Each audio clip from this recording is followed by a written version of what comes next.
Dr. K from HealthyGamer said that gaming, porn and social media addicts are actually highly motivated to ruin their lives because they are sacrificing everything else to indulge in these activities.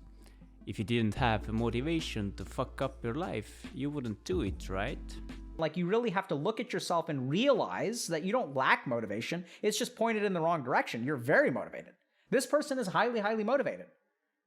They're very motivated to watch pornography, play video games, and watch YouTube, to the exclusion of all these other dimensions in their life. When your life is going to hell in all of these different ways, that's not a sign of a lack of motivation. It's a sign of very, very high motivation because you're sacrificing so much.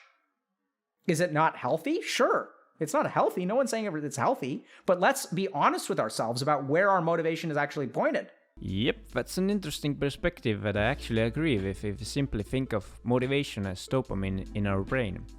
But it's a bit confusing because no one actually believes that they are motivated to destroy their lives in an unhealthy way. When we talk about motivation, we usually think of productive and healthy habits. But because building a successful offline life takes more effort, it is much easier to try to satisfy our needs in the digital world.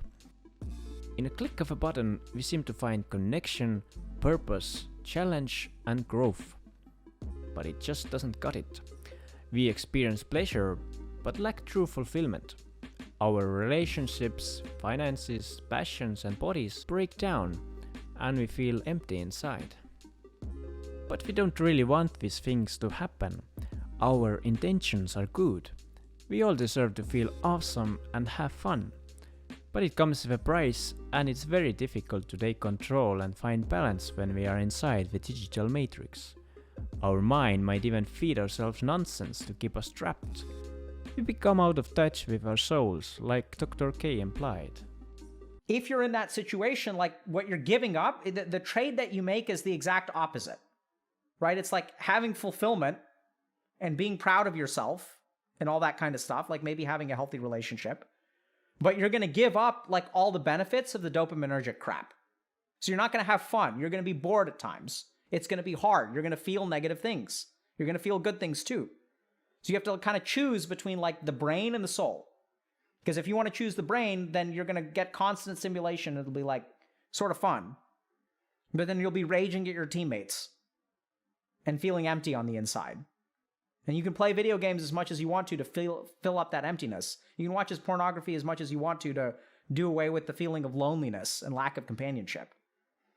And you can watch YouTube as much as you want to inform yourself about things that are neat instead of actually doing something in the world. You can learn about what other people are doing as much as you want to. It's never going to fix the whole of not having done anything yourself. I see motivation as a state of mind that pulls you in a certain direction. It is an impulse, an urge to seek or do something. But I measure its quality and effect in terms of our energy levels. You may be motivated or urged to play games or watch YouTube videos, but how energetic or inspired you are while playing them? And how long does it last? Do you feel fulfilled when you're finished and finally going to bed, looking forward to the next day with excitement? Do you thoroughly enjoy being glued to the screen? Or it's just another drag, numbing yourself and escaping from life, finding it difficult to stop, even though you feel that there must be something more. I notice that the more I indulge in the simple digital activities, the less energy and motivation I seem to have. The addiction increases, so in that sense I'm hooked or highly motivated to continue clicking and refreshing, but at the same time I feel empty. There is no energy or motivation to move my body and work on my goals. In the matter of hours, I can lose all passion for life.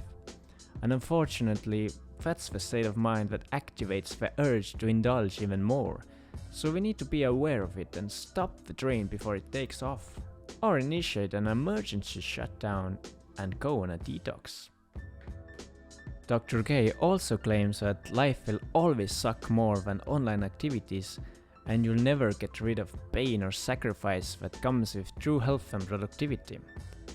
Jnana Yogi would say is like, what are you expecting when you cook or you read or you go for a hike or you socialize? Like, what are you looking for? What do you think that's going to feel like? Are you doing these activities expecting it to do anything except for suck? Because that's what's going to happen. If your brain is addicted to dopamine, all these activities are going to suck. They're going to be awful. It's going to be terrible. Like people will say like, oh, I tried doing this stuff, but it's not as fun as YouTube or video gaming. Yeah, it's never going to be. So then someone's asking, how do we get over that pain? It's the wrong kind of thinking. That's the thought that keeps you stuck. You don't get over the pain. What you need to choose is the path to not get over the pain. You need to accept the pain, embrace the pain. It ain't going anywhere. This is the whole problem. It's a beautiful question. How do I get over the pain? It's the exact question that causes failure over and over and over again. Because everyone's like, when does this end? It doesn't end. If you want to put together your life, it doesn't end.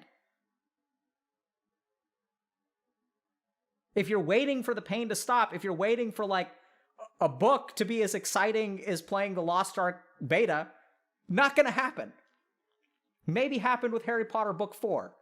It's the closest we're going to get in our lifetime. Right? So accept that you're not going to get over it. And that's where you'll get free from it.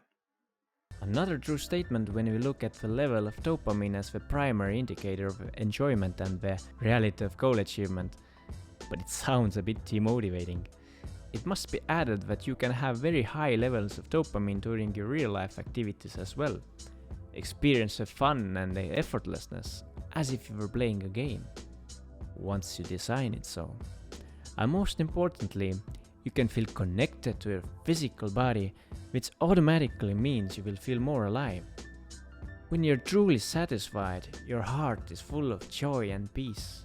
You can experience real friendship, love and connection, a sense of purpose and meaning, contribution and self-actualization. No dopamine hit can replace that. Shallow pleasure will always be shallow pleasure and nothing more. So you might feel highly motivated to play games and watch Netflix, but are you actually happy and inspired at the same time? It seems that motivation is more about the brain. Inspiration is born from the heart and soul. If you manage to combine the two, you will experience true satisfaction.